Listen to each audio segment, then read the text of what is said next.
Halo semuanya, gue Okto, balik lagi di channel Tech Manis, Teknologi Masa Kini. Ini video pertama kali gue nge-review handphone dari baru banget, sebelum itu nggak pernah.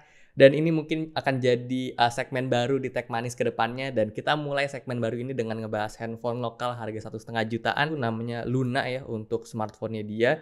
Jadi kita akan coba lihat HP budget ini yang akan kita mulai dari unboxing. Terus nanti akan gue ceritain HP ini tuh kegunaannya apa di kehidupan gue gitu.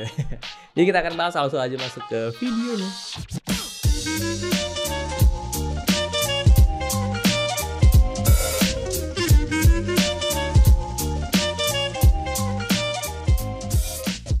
Oke, jadi ini dia Luna V6 atau V6. Ini adalah HP yang waktu unboxingnya itu gue nggak dapetin experience yang wah banget.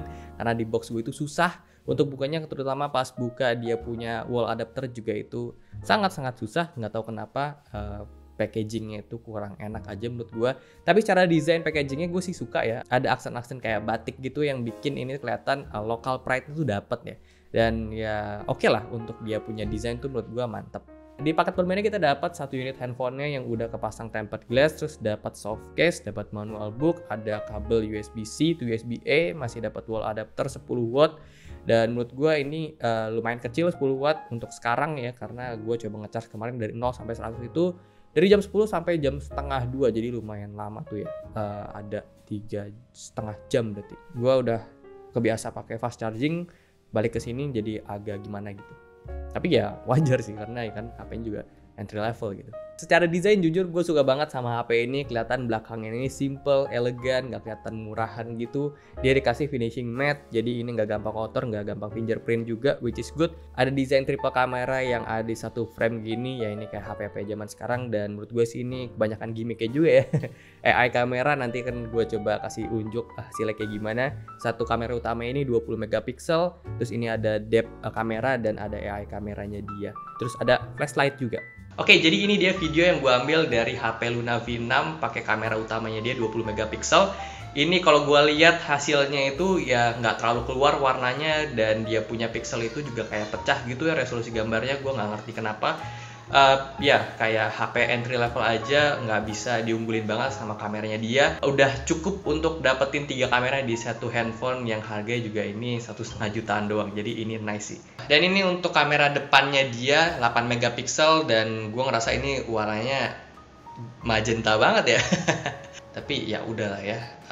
Oke lah untuk ke foto-foto sesuatu, yang penting bisa foto dan bisa ngerekam lah, bisa mengabadikan momen gitu. Yap, jadi itu dia hasil gambar dari gue ambil pakai kameranya Luna V6. Menurut gue ini bukan hal yang jadi unggulan dari handphone ini sih gitu. Jadi ya udahlah, lengkap aja menurut gue untuk si kameranya, karena yang nggak bisa dimanfaatin yang gimana gitu sih. Untuk I/O port di sini dia udah Type C ya, dan dapat audio combo jack juga.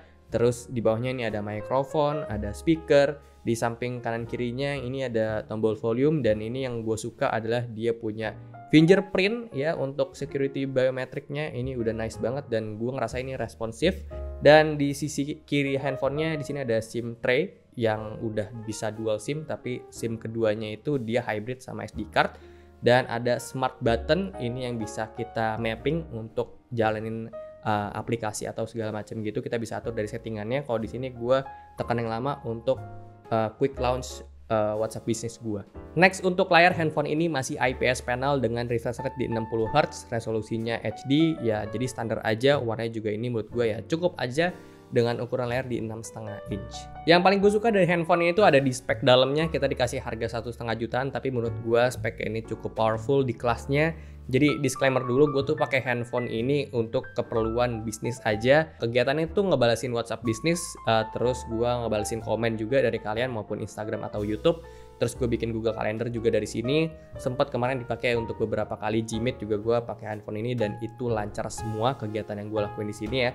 Terus pakai M-Banking juga gue dari sini ya, untuk M-Banking yang Tech Manis dan finance dan transaksi lainnya lah pokoknya. Jadi ya menurut gue HP ini udah cukup untuk kebutuhan tersebut, dan gue nggak ada masalah sampai saat ini ya. Jadi ya kebutuhan itu lebih ke administratif lah ya. Kalau misalnya untuk produksi gue nggak pernah bikin video dan foto dan upload ke medsos dari handphone ini. Memang yang dijual banget sama handphone ini tuh ada di speknya, harga 1,5 juta kita udah dapat RAM 6 GB dan ROM 128 GB. Menurut gue itu udah lebih dari cukup. Gue pakai handphone gue terakhir itu Android Samsung A30s itu 64 GB aja gue masih hidup pakai HP itu.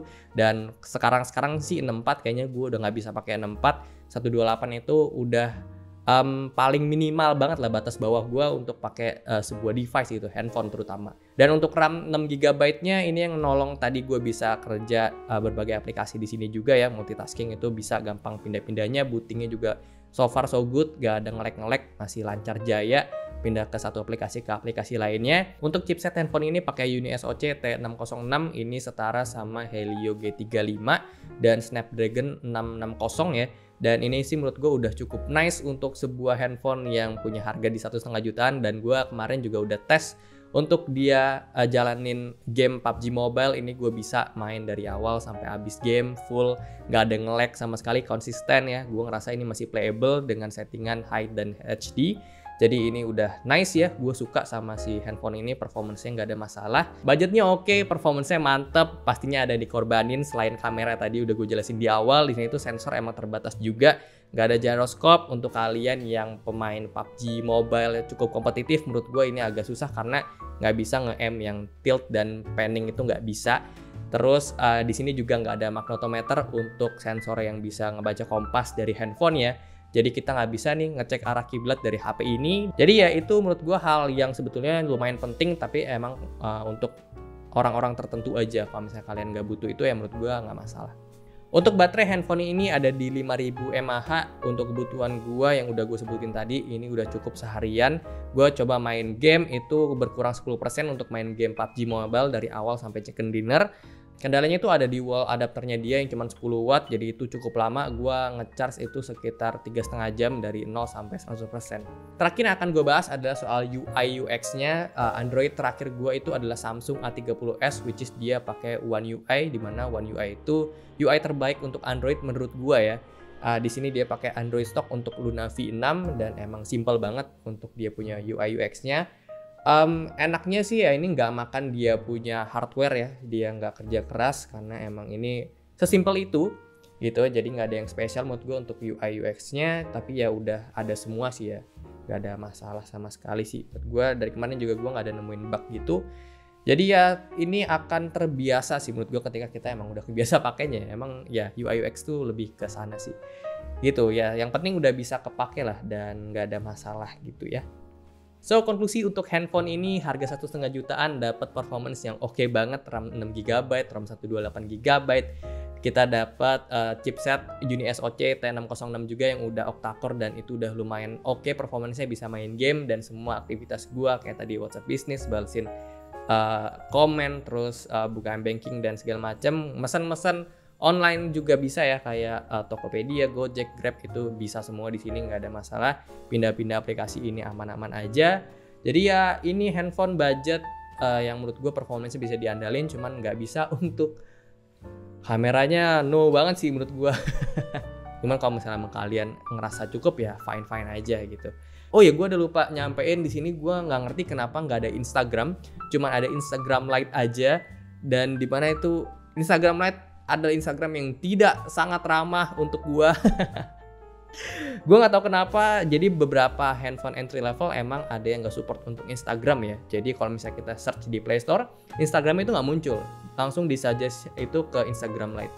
Itu no banget sih. Ya jadi itu aja sih untuk video kali ini. Ini handphone yang cukup worth it untuk dibeli menurut gua, performance-nya oke. Jadi ya thank you udah nonton. Kalau suka boleh like, share, and subscribe. Gua Okto, sampai jumpa di video selanjutnya. Terima kasih.